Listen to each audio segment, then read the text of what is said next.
Good people, good people, good people. Welcome to another edition of Commander's Wrap, where you get all your Commander's news in 15 minutes. I'm your host, Dr. Wonderful, Doctor of Writing, Professor of English, and avid Commanders fan, joined here by my co host, Kevin Bain. We air every Sunday at 9 a.m. Eastern on YouTube and replay at 10 a.m. on Amazon Music, Audible, and Spotify. All right, Kevin, how are you doing today? I'm doing good. How about yourself? I can't complain. It's been an active and festive and fun first week of training camp, so I can't wait to get talking about it. Are you ready to talk? I am ready. All right.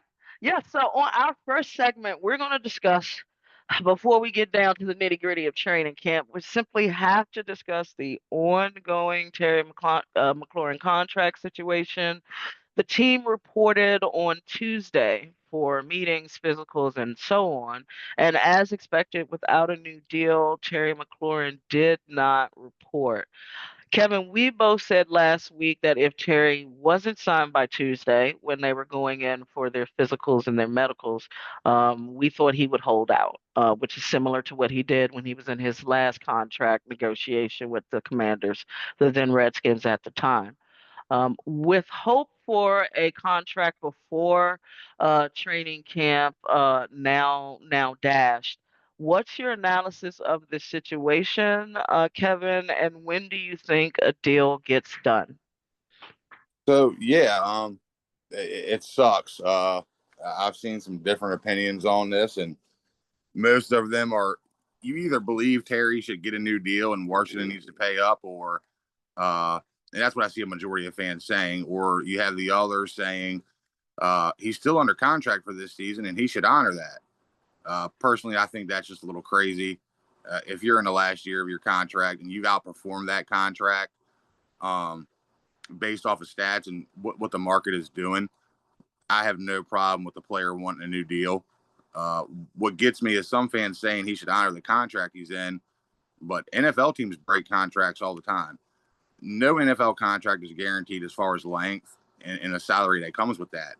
There's guaranteed money, but if a player signs a 4-year deal and underperforms 2 years into that contract, the team can let the player go, and the player doesn't get the money with those other 2 years remaining. So it's like you're completely okay with the team not honoring the contract, but not okay for Terry to do it. Like, I don't get it. If Washington if Washington wasn't interested in giving Terry a new deal while he is in the last year of his contract, then Peter should have deflected when asked about it. I mean, he was asked this a couple months back, and his response was something of along the lines of, "We know what Terry brings to the table. We want to have him long term in Washington." He also stated that he had been in contact with Terry's agent and talks were positive at that point. So I'm not sure exactly what happened from that point until now, but it's not good. We don't need a distraction going through all of training camp. With that being said, I still believe a deal will get done. I'm thinking hopefully within 2 to 3 weeks it will happen. But yeah, they need to get this done and get Terry out on the field practicing with JD. So fingers crossed.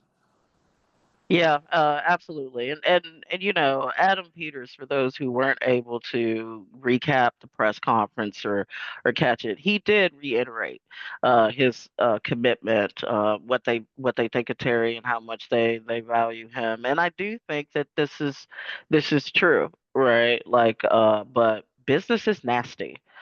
Negotiations are nasty. That's just how it goes. I will say I have always advocated for, certain high-end players to, if they're not getting their deal done, hold out. Football's a violent game. I remember last year, maybe a few years ago, Chris Sims, who used to play for the Tampa Bay Buccaneers quarterback, Yeah. son of Phil Sims, who was the quarterback of the Super Bowl winning Giants. Chris Sims said he did the same thing when his last contract, wanted more money, but he was there for the team and all that kind of stuff. And then what happened was he had that injury, I think a spleen, lacerated spleen is Okay. I believe what took him out. So, and things can, and we see that all the time, that players just get injured. And so I think it's hard to ask a player to go into such a brutal game not knowing his future. Absolutely. When they can put you on medical leave and things like that. So Yep. yeah. So great points, Kevin. I will say great points there. So let's get to the nitty gritty in our second segment, and let's actually talk about training camp and what happened week one. And training camp opened day one with Jayden Daniels going deep to Debo Samuel for a touchdown on the first play of 11 on 11s. Reports are from the first week of camp that Jayden looked sharp, quick, and in control of the offense. Day two was no different as JD5 had an early touchdown, and this time it was to wide receiver Chris Moore. And Bill Merritt, our seventh round running back, has broken more than a few lengthy runs for touchdowns. But the final day of the first week of training camp did belong to the defense as they got three picks, two off of JD5. Same Trill, Wagner, and Tyler Owens all had one. I do believe Trey Amos had one as well, though I don't know who it was off of. If that's the case, it was four picks. So it's been a fun first week here, Kevin. And week two of training camp will be starting in just a few minutes if it hasn't already on this beautiful Sunday. So who impressed you from this first week, Kevin? And who do you want to see more of? Yeah, definitely Trey Amos. Just like you just mentioned, had a pick. I seen that he had the interception on a 4th and 1 simulation after a rush touchdown, and actually heard from a couple different insiders that were at training camp who said he had a really good 3 days. Uh, while Lattimore is expected to be healthy, anything can happen. So Trey can easily be put into a spot where he's expected to do more. We saw that exact thing with Sandstro last season. I just love it when I hear great things about the rookies, and just excited to see them bring that same level of play into the season. Um, yeah, I'm really waiting for the pads to come on, and I mentioned this briefly last week, but I really want to see how both the D line and O line do. Obviously, been some changes on both lines, more so with the offensive line, and ultimately that's where the games are won. It's in the trenches. Been hearing great things about Connerly Jr. If there's one guy that's expected to make an impact right off the jump, it's definitely him.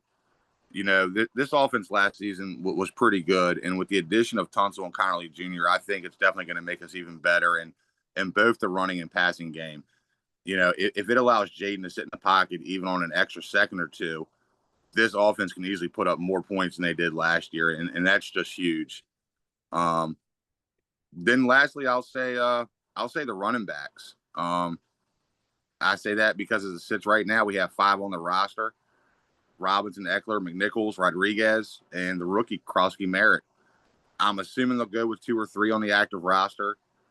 I'm thinking someone ends up on the practice squad or possibly even let go. I do know sometimes teams have ways of hiding players, whether that's labeling a running back a wide receiver because you have more room on the wide receiver side, or I've seen teams put players on IR because players on the IR do not count against the 53-man roster. But yeah, I totally expect our running backs to really be giving it all they got in camp. And reality is they could also be playing for their job. So yeah, we'll see how it all plays out. Yeah, I agree. And of note on Trey Amos, he has been running with the ones consistently. So it's been Trey Amos and Marshawn Lattimore as your outside with Mikey Samerstill as the slot. So, but what I like is that the secondary at all levels has been solid.